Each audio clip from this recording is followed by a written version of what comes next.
Então, eu dizia a vocês no vídeo anterior sobre a importância de um Estado social e a falácia do discurso de um Estado mínimo, que fica tão clara e evidente num momento de crise sanitária, que se torna necessariamente crise econômica, afinal de contas,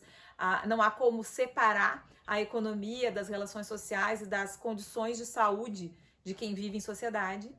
E agora eu quero falar para vocês desse outro aspecto que talvez seja um ensinamento importante a ser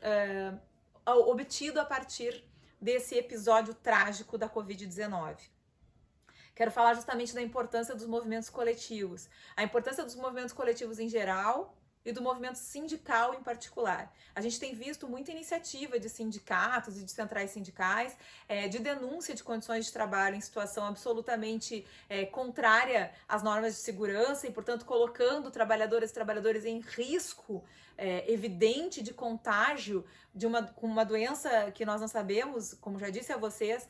os efeitos que pode ter e que afeta todos, embora tenha grupos que são mais afetados, a verdade é que ninguém está a salvo de contrair a doença e de precisar de um respirador ou de um atendimento em uma unidade de tratamento intensivo em razão da Covid-19. Só que mesmo assim, em nome da economia, talvez porque na nossa sociedade em particular, existem pessoas que, por incrível que pareça, estão declarando, né, a máxima do capitalismo de que a economia vale mais do que a preservação das vidas e pleiteando que cidades e estados acabem com regras de isolamento físico para que, afinal de contas, as empresas voltem a funcionar. Essas pessoas não estão se dando conta de uma questão muito básica, que é voltar a funcionar agora significa ter que parar daqui a 2, 3 semanas ou daqui a um mês, porque vai representar um aumento muito grande no nível de contaminação, talvez o absoluto caos do nosso sistema de saúde e, sem dúvida nenhuma, quando as pessoas começarem a adoecer e a morrerem, não pensem que o povo vai continuar consumindo como se estivesse tudo bem, que as pessoas vão ir para o shopping, que as pessoas vão seguir a vida normal, porque a vida não vai ser normal. A vida não está numa situação de normalidade. Aliás, nós nunca enfrentamos, nem nós, nem a geração que nos antecedeu, enfrentou nada parecido com aquilo que esse vírus representa agora para o futuro da raça humana na Terra. Então, o que a gente precisa se dar conta, e aí é que está a importância dos movimentos coletivos, eles têm condições de nos mostrar a força que quem vive do trabalho pode ter se agir de forma conjunta, de forma plural. Talvez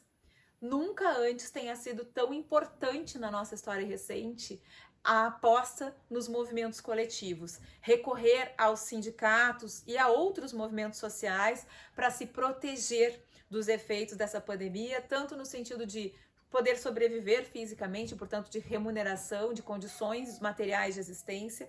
quanto no sentido de prevenir ou coibir situações de exposição de trabalhadoras ou trabalhadores a risco de vida nos ambientes de trabalho. Então, assim, o meu recado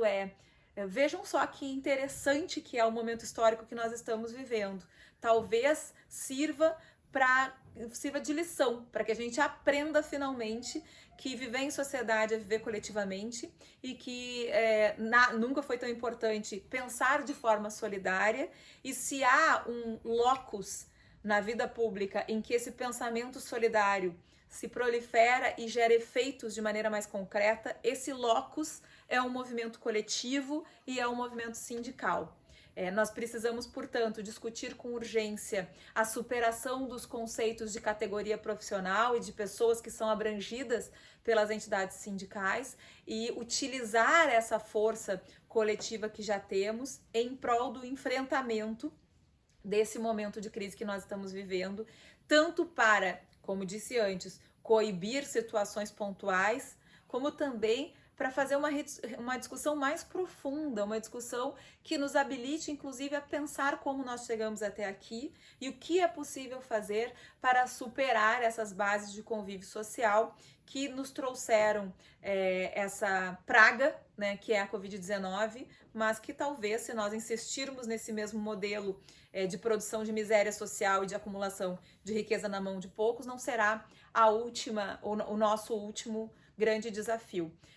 Portanto, há uma tarefa histórica para os movimentos coletivos, para as entidades sindicais. E é interessante que se perceba, que se fale sobre isso e que esse diálogo social, mais do que nunca, seja travado com responsabilidade, né? Não significa agora, isso também é um outro mérito, entre aspas, dessa terrível doença. Não se trata agora de qual posição política se adota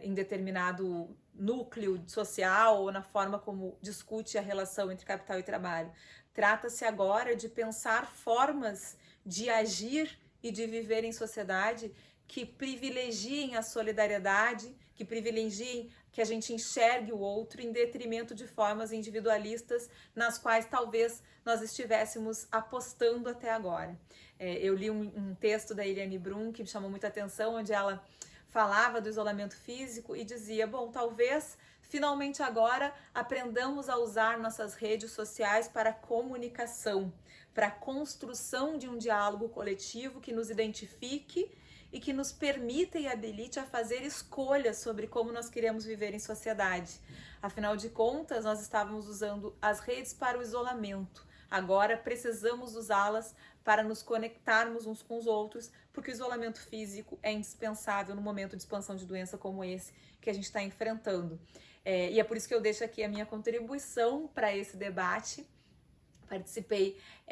recentemente de uma live em que se discutia exatamente isso. Há sim um papel fundamental para os movimentos coletivos. A luta coletiva é a única capaz de travar essa discussão sobre o que nos trouxe até aqui e engendrar propostas e alternativas que nos permitam enfrentar esse momento e sobreviver, literalmente sobreviver